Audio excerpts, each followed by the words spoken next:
नमस्कार, मैं Shilpa street mail team में आपका स्वागत है। फतेहाबाद हिसार रेंज के आईजी राकेश कुमार आर्य ने आज फतेहाबाद के लघु सचिवालय के सभागार में नशा मुक्ति अभियान के तहत आयोजित विभिन्न संगठनों के प्रतिनिधियों, युवा क्लबों व अधिकारियों की बैठक की अध्यक्षता करते हुए कहा कि फतेहाबाद जिला को नशा मुक्ति बनाने के लिए नागरिक आगे आए। उन्होंने कहा कि नशा मुक्ति तथा समाज को खोखला कर देता है। नशे की जड़मूल को खत्म करने के लिए युवा व संगठनों के प्रतिनिधि स्वेच्छा से नशा मुक्ति अभियान में अपनी हिस्सेदारी सुनिश्चित करें। इस दौरान संस्थाओं के सदस्यों ने खुलकर आईजी के सामने नशाखोरी की बातें रखी।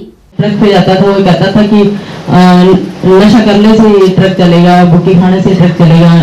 सर हमने तरह तरह की दवाई दिलवाई उसको। 15 साल से सर मैं उसके पीछे लगी हुई हूँ कि उसको हर तरह की दवाई दिलवाई है। सर मैंने हरियाणा से, पंजाब से काफी बार एडमिट भी रखा। सर नशा छुड़वाने वाले व्यक्ति को 4 से 6 महीने का समय चाहिए सर, कि 4 या 6 महीने में वो नशा छोड़ सकता है, या तो नशा मुक्ति सेंटर में या फिर जेल में। सर जो जेल में जिनको दिया जाता है उनको सर अलग से उनको रखा जाए, नशे वाले को जो नशे में पकड़ा गया सर, क्योंकि उनके अंदर तोड़ी आती है, उनको अलग से डॉक्टर की जरूरत है, दवाई की जरूरत है। सर वो एक दूसरे के साथ में रह करके नशा छोड़ सकते हैं जितने वो नशे वाले हैं। बाकी जो क्राइम करते हैं उनको थोड़ा अलग रखा जाए सर, जेल में भी उनके अलग से लिक्विड की जरूरत है सर, उनको भी देना या उनकी मालिश वगैरह आपस में वो करते हैं सर, हाथ पकड़ के एक दूसरे के आगे चलते हैं सर। जिस सेंटर से मैंने मेरे भाई का नशा छुड़वाया न्यू चेंजर अम्बाला में सर, वहाँ 15-15 साल के बच्चे थे, सबसे बड़ा मेरा भाई था उनमें, और 4 से 6 महीने में वो वहाँ के मैनेजर भी बन गए। वो लड़के नशा छोड़ के सर ड्रग्स के थे, वो चिट्टा वगैरह वाले, मेरा भाई भुक्की खाता था सर। इसको सारे अंकल अंकल करके बोलते थे। जब मैंने वहाँ विजिट किया तो वो कहते आंटी हमारे को छुट्टी दिलवा दो, जो नए एडमिशन थे सर। मेरी मन में ये है कि मैं 1 साल में 100 से ज्यादा बच्चों को नशा छुड़वाऊं, चाहे किसी स्कूल में सेमिनार वगैरह करके सर, या गांव में ये समाज से ये हमारे साथ टच में है। एक टीम बनाई जाए सर हमारे लिए सर, ज्यादा ना कहते तो एक टीम बनाई जाए, हम काम अपने आप कर लेंगे सर। शुरू होंगे तो 100 से ज्यादा तो मेरा टारगेट है जी 1 साल में छुड़वाने का सर। किसको आप टीम मतलब मैं तो 1-2 ऐसे होने चाहिए गांव से, कोई मुझे आदमी, जिस तरह ये बच्चे आए हैं, ये रिक्वेस्ट कर रहे हैं, इनको कोई और रास्ता नहीं है कि पुलिस का डर है, कोई एलिगेशन लगा देगा किसी के घर में कोई नशा करता है। उनके परिवार वालों को सर समझाने के लिए, हमें तो नहीं पता सर किस गांव में कौन सा बच्चा नशा कर रहा है। इनको बच्चों को जो इनके सर्कल में स्कूल में खेलते हैं, कहीं गेम में, या टीचर्स को किसी को तो पता होता ही है सर इनका।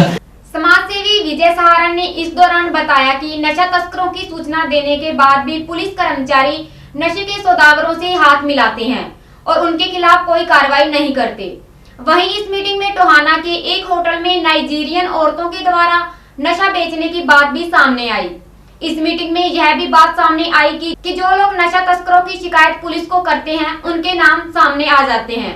इस पर आईजी ने कहा कि यह बात मेरे संज्ञान में भी आई है और अब लोग शिकायतें भी कम करने लगे हैं, इस पर विशेष ध्यान दिया जाए। उन्होंने एसपी से कहा कि कुछ पुलिस अधिकारी हो सकते हैं कि नशा तस्करों से मिले हुए हों, इन पर विशेष नजर रखने की आवश्यकता है। फतेहाबाद जिले में एक मीटिंग हम लोगों ने ऑर्गेनाइज की है, जो ड्रग फ्री या नशा मुक्ति अभियान को लेकर के ऑलरेडी जिला फतेहाबाद में बहुत अच्छा काम हुआ है, और उसके बारे में ब्रीफली उसको रिव्यू किया गया कि पिछले सालों में किस तरह का काम हुआ है और कितनी रिकवरीज हुई हैं, किस तरह से नशे की तस्करी करने वालों को पकड़ा गया है, क्या उसके चैलेंजेस हैं। तो इसमें सभी स्टेक होल्डर्स के साथ एक मीटिंग की गई है और उसमें उनके सजेशंस लिए गए हैं कि ये जो ड्राइव चल रहा है उसको हम कैसे और आगे बढ़ा सकते हैं, और कैसे और अच्छी तरीके से, प्रभावी तरीके से इसको करके हम जिला फतेहाबाद को नशा मुक्ति की तरफ लेके जा सकते हैं। सर जैसे एनजीओ ने ये कहा कि सूचना लीक होती है, उस पर आपका क्या कहना चाहेंगे? एनजीओ ने तो नहीं, लेकिन हाँ हमारे कुछ सामाजिक जो साथी आए थे अपने, जो इस मुहिम से जुड़े हुए हैं, उन्होंने ये एक चैलेंज बताया है कि सूचनाएं कहीं ना कहीं लीक हो जाती हैं और इससे उनको दिक्कत आती है पर्सनली। इसका संज्ञान हमने लिया है और इसके स्पेसिफिक्स में हम जाएंगे कि किस मामले में क्या सूचना लीक हुई और वो किसको सूचना दी गई थी और किस तरह से वो लीक हुई। जो जिम्मेदार अधिकारी होंगे उनके खिलाफ कार्रवाई करेंगे।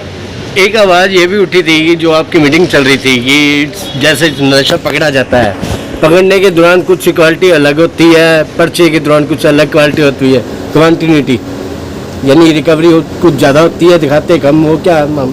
देखिए, ये तो हमारे जो साथी आए थे उन्होंने बात रखी थी, लेकिन NDPS एक्ट में बहुत स्पेसिफिक प्रोविज़न है कि एक सीनियर अधिकारी, उच्च अधिकारी को मौके पे बुलाया जाता है और उनकी उपस्थिति में ही सारी कार्रवाई अमल में लेकर के आई जाती है, और इसलिए ऐसा कुछ होने की संभावना ना के बराबर है। फिर भी कोई ऐसी हमारे पास इंफॉर्मेशन आएगी तो हम उसकी जांच करके कार्रवाई करेंगे।